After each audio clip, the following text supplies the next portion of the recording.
তো বন্ধুরা, কলকাতা নাইট রাইডার্সে গৌতম গম্ভীর যুগের ইতি হয়েছে। প্রথমে দলের অধিনায়ক হয়ে দুবার টিমকে আইপিএল চ্যাম্পিয়ন করা, এরপর দলের মেন্টর হয়ে যোগ দিয়েই 10 বছরের খরা কাটিয়ে ফের দলকে চ্যাম্পিয়ন করেছিলেন গৌতম গম্ভীর।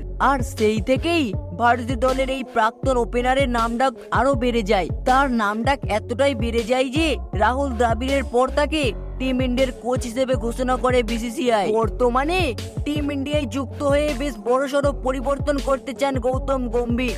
তবে আজ কথা হচ্ছে কলকাতা নাইট রাইডার্সকে নিয়ে। তাই এটাই প্রশ্ন উঠছে যে গম্ভীর চলে যাওয়ার পর কেকেআর এর মেন্টর পদে কে বসতে চলেছেন।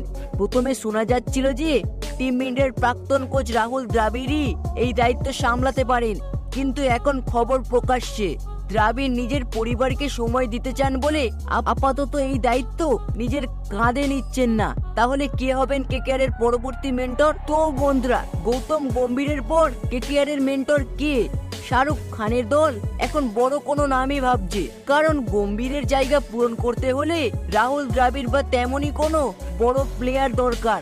আর এই কারণে দলেরই এক কিংবদন্তি প্লেয়ারকে এই পদে বসানোর কথা ভাবছে কেকেআর। ওই কিংবদন্তি আর কেউই নন, উনি হলেন প্রাক্তন নাইট অলরাউন্ডার জ্যাক ক্যালিস। হ্যাঁ, ঠিকই শুনেছেন, জ্যাক ক্যালিসকেই পরবর্তী মেন্টর করার কথা ভাবছে কলকাতা। এমনও শোনা যাচ্ছে গম্ভীরই নাকি ক্যালিসের নামে সুপারিশ করেছেন। এক সময় কলকাতার হয়ে খেলেছেন ক্যালিস। 2012 থেকে 2014 পর্যন্ত নাইটদের আইপিএল জয়ী টিমেও তিনি ছিলেন। স্পষ্ট বলা ভালো, তিনি গৌতম গম্ভীরের সঙ্গেই ছিলেন। এরপর নাইটদের ব্যাটিং পরামর্শদাতা হিসেবে কাজ করেন 2015 সালে। এছাড়াও 2019 সালে কেকেআর এর হেড কোচ হন তিনি। আর এই কারণেই জ্যাক ক্যালিসকেই প্রথম পছন্দ গম্ভীরের। তবে জ্যাক ক্যালিস এখনো পর্যন্ত এই বিষয়ে কিছুই বলেননি।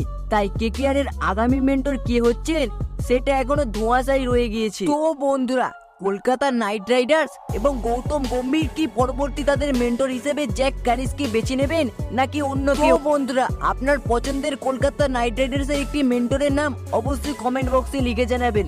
তো বন্ধুরা, ভিডিওটি দেখে একটু ভালো লেগে থাকলে অবশ্যই একটি লাইক করে দেবেন এবং চ্যানেলে নতুন হলে অবশ্যই চ্যানেলটি সাবস্ক্রাইব করে দেবেন। ধন্যবাদ।